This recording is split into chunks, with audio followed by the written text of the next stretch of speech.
지금 제가 살아온 그 54년 세월 중에 가장 평안한 생활을 하고 있습니다. 아침에 일어나면 먼저 운동을 합니다. 뭐 화실 가서 그림도 그리고, 그다음에 예배가 있는 날은 이제 교회 가서 예배 드리고, 가족끼리 함께 그림도 그리고, 취미 생활 같은 걸로 하고 있어요.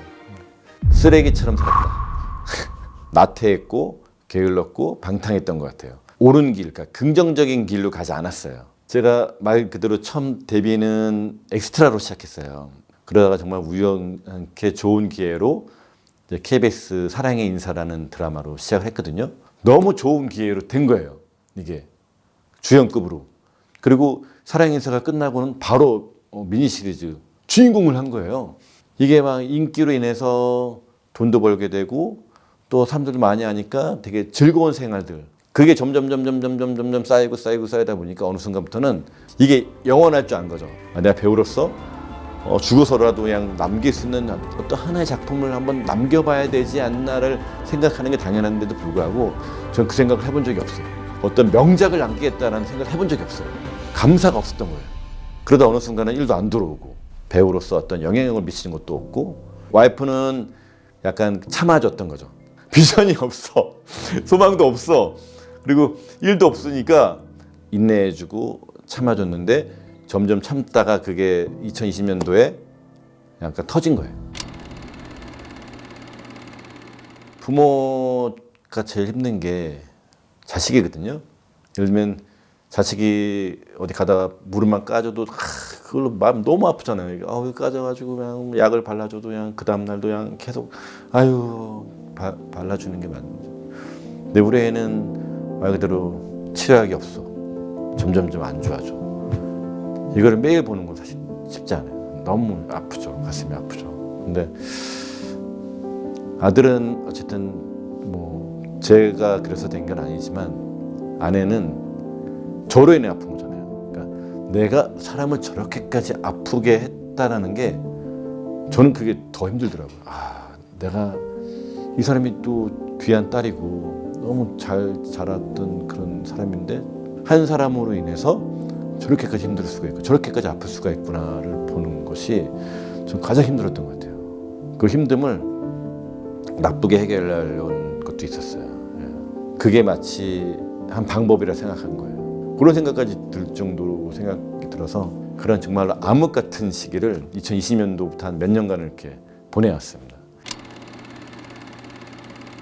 술을 바로 끊었습니다.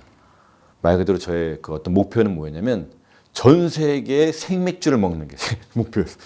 너무 한심하죠. 남편으로서 너무 한심하죠. 이게 그거를 다 먹자는 어떤 바보 같은 목표를 갖고 있었어요.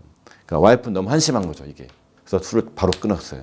그리고 아내한테 이제는 올인, 충성하는 거예요. 그래서 아내가 그동안 힘들었던 부분들을 저로 인해 힘들었으니까 치료했으면 저밖에 없는 거예요. 그래서 24시간 365일 안 떨어지고 아내가 좋아하는 거 뭐 카페 가서 커피 마시는 거 제가 그런 거 안 했거든요.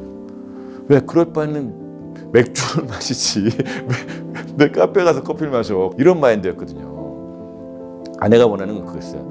이렇게 손잡고 다니고 카페 가서 둘이 이렇게 카페 마시고 집안일을 제가 다 모두 다 했습니다. 지금까지도 제가 다 혼자 하고 있어요. 너가 그동안 오랫동안 많이 힘들어 다 했으니까 이제부터 내가 다 할게.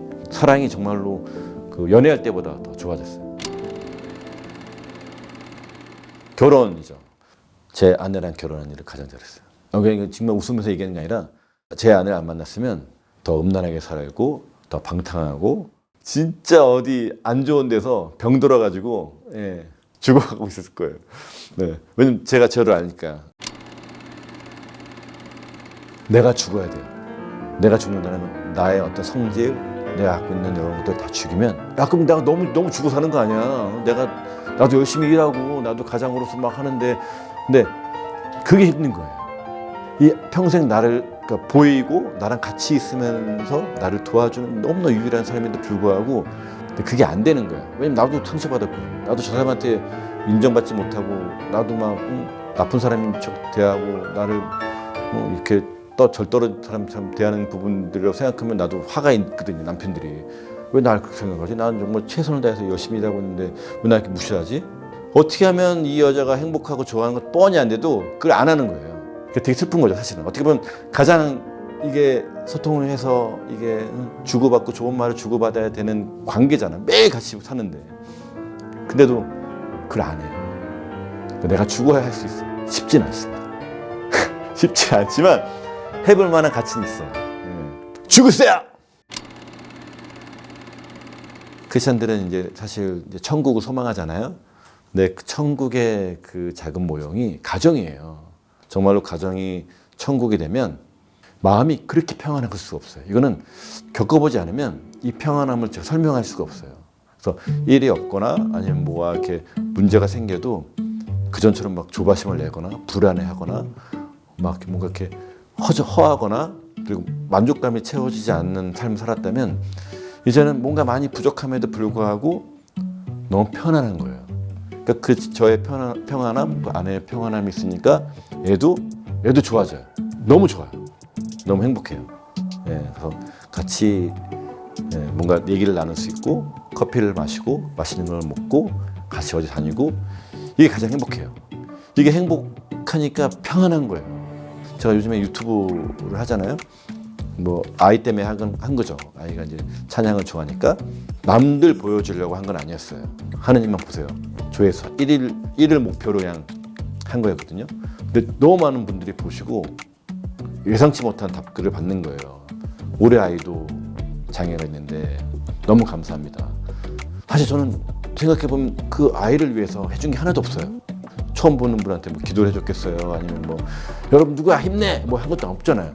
근데 많은 장애 가족분들이 거기에 위로를 받고 너무 감사하다고 하는 거에 대해서 이게 내가 좀 더 그러면 더 배우를 하고 더 정말 좋은 역할을 통해서 열심히 살아가는 모습 보여준다면 더 많은 사람들이 힘을 내겠구나.